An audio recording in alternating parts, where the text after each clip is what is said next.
Welcome to Matt Loves Eurovision. It's my Eurovision 2022 Top 40 Reaction Countdown, place number 38, and it's Bulgaria, Intelligent Music Project and Intention. Please do click on the subscribe button and ring that notification bell, and obviously, as always, like, share and comment below.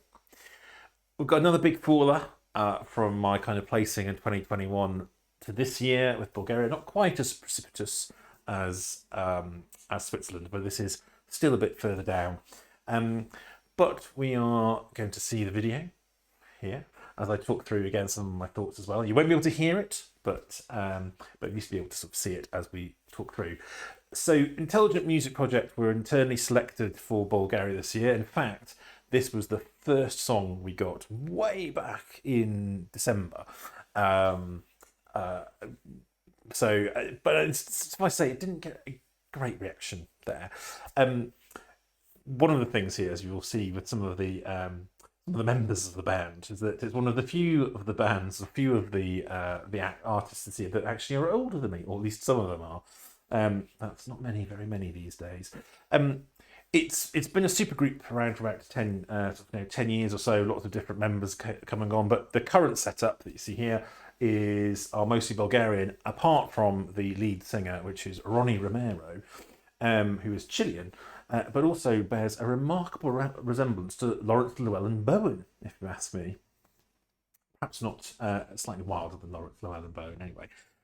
This is I don't quite know why this has got so much dislike, because I don't think it's that awful. It's just not necessarily a song that I wouldn't necessarily listen to, that I will tend to skip over on Spotify. But it's a fairly derivative, a little bit outdated sort of prog rock, really, complete with, as we'll see, a big guitar solo that comes up a bit later on.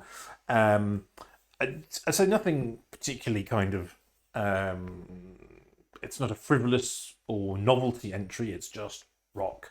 It's also our first band that we've had in my countdown. There's quite a few bands coming up, but curious enough, this is one of the few rock songs in the lineup this year. Which you'd think with Måneskin winning last year, you might have had more of this sort of thing, but actually there isn't that much of it. So I do feel this is getting a little bit sort of maligned by the fandom, but that doesn't mean it gets a particularly high placing for me.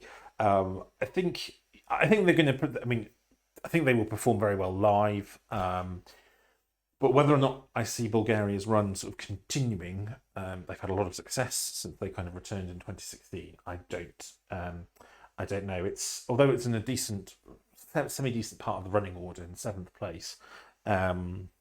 It's sandwiched between Ukraine and it might be the Netherlands on the other side. It's got a couple of the big favourites on either side, so I'm not quite sure how it's going to do. But rock is often popular at Eurovision, or it seems to be. Certainly last year we had a lot of success. So you never know, we might see Ronnie and the rest of the team, the rest of the band there. I forgot to mention there is someone that you may have spotted. Well, I'm sure you will have spotted him, but from a few years ago they were entered twice. Alitsa and Stoyan represented Bulgaria in 2007 and 2014 or 2013, I think.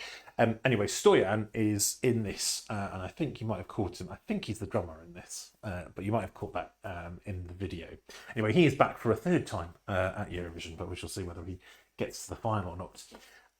As always, in the description you'll find a link to the main music video that you've just seen and that you can actually listen to at the same time, and also a link to my blog post where I kind of collected my thoughts and various details and links to things in a slightly more sort of coherent fashion than I've rambled on to you today.